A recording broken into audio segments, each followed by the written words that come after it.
Hey, this is Damon Cart from NLP Gym. Just wrapped a weekend of practitioner training. Got 7 more weekends to go. Got some awesome students. I'm just relaxing a little bit at the Santa Cruz beach. Here's an excerpt from the training, from the introduction of the training. Hope you enjoy it, and if you haven't already, please click subscribe to this YouTube channel so you can get these videos on a regular basis. And also go over to nlp-gym.com if you'd like some free NLP training.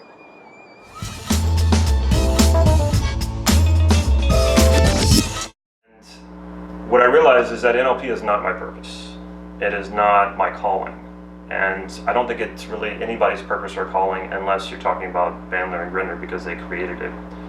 NLP is a technology that will help you find your purpose and get clear about what you want and make that happen.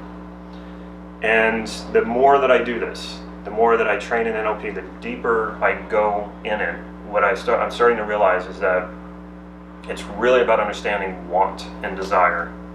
And in NLP, we have what we call the present state. And this is that state of wanting. This is that state of not having what I want. And then the desired state.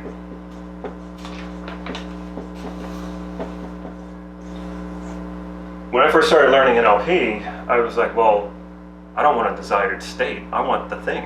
I don't want the way money makes me feel. I want money. I don't want the way a car makes me feel. I want the car. Like I don't want to pretend, or I don't want to dupe myself into believing I have something that I don't have, because that's what it sounded like to me. Well, like I don't want the state. I want the thing. And they're telling me this. Well, when you locate the resource,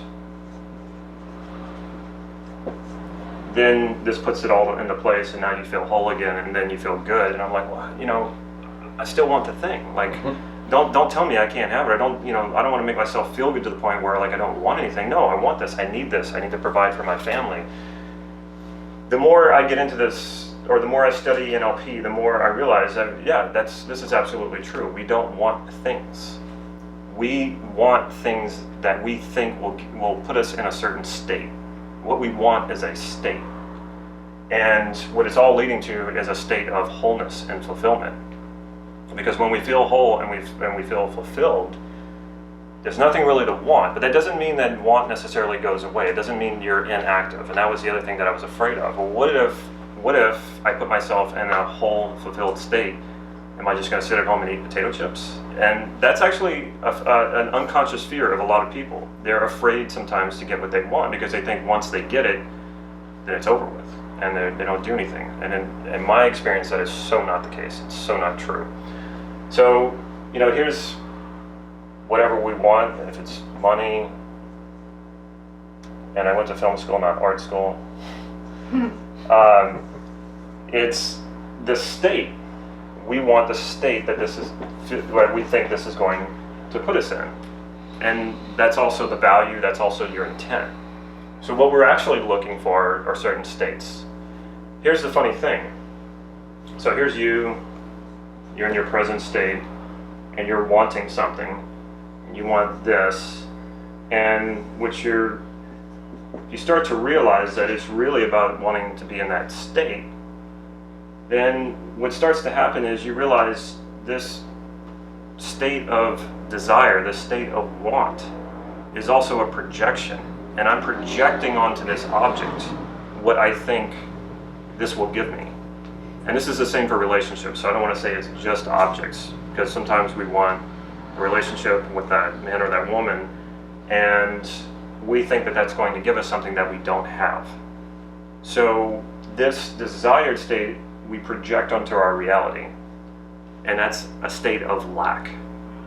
And when you realize this, and you realize, okay, well, why don't I identify what this state is, what resource I need to be in this state, and then realize that if I can project that onto this object, or even to something intangible like a relationship, the only way I can do that is that if that is inside of me.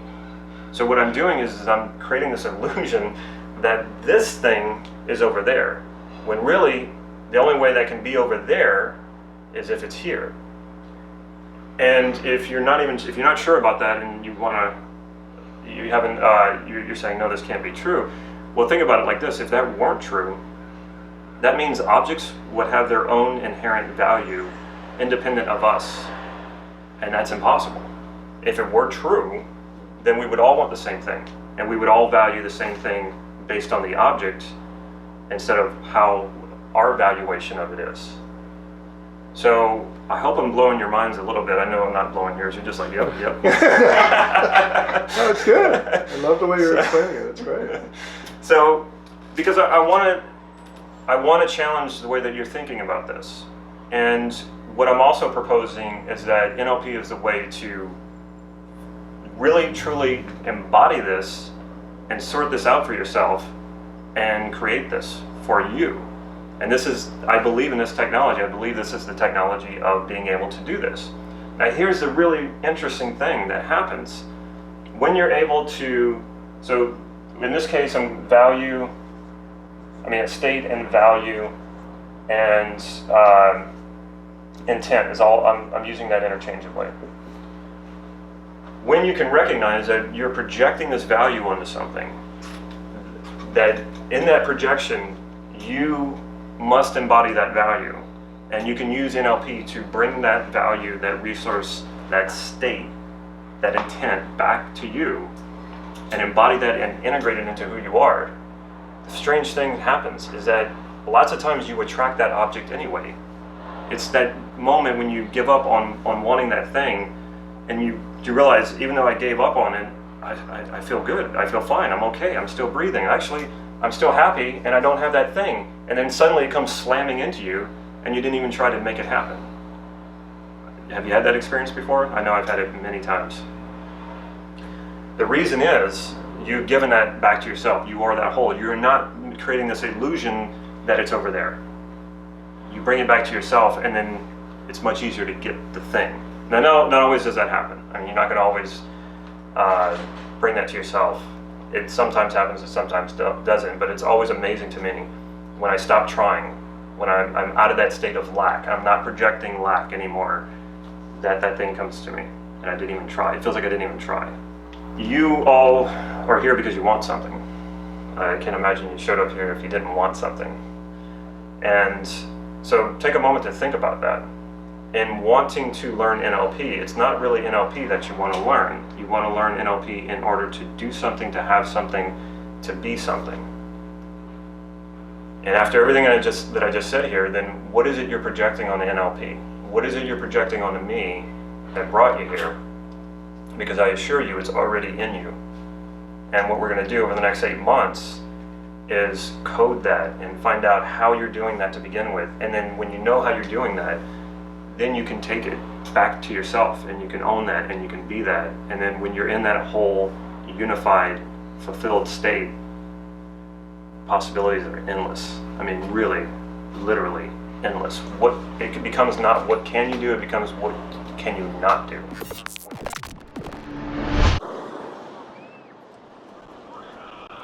Hope you enjoyed that clip from the live training.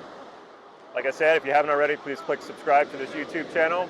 And if you like this video, please click like right down here and go to the website, nlp-gym.com, to get some free NLP training. Take care.